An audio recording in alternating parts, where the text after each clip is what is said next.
After spending 3 days setting up this mill, I learned this day was actually the easiest one. Getting the carriage upright with Little Orange wasn't too bad. The saw head wasn't locked into position, so it slid down to the base, but it didn't hurt it any. And I'm actually putting the carriage on the wrong end.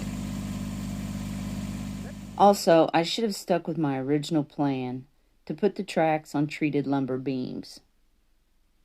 So the next day, I raised the carriage back up with the strap and a chain with a swivel hook to turn the carriage around in the right direction. I added the wood base, squared and leveled everything back up, and screwed the pedestals onto the lumber. So basically doing everything again.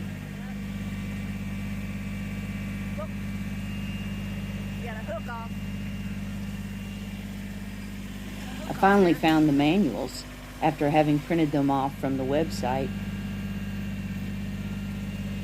Another duh moment was I attached the lift cable assembly upside down, so that flummoxed me for more minutes than I care to share.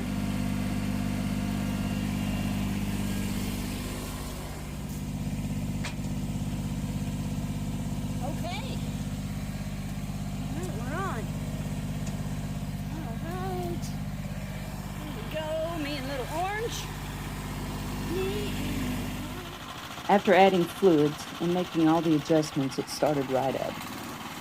The first cut on this elm log revealed some beautifully spalted wood. I have several logs from the branch that came off of a huge trunk.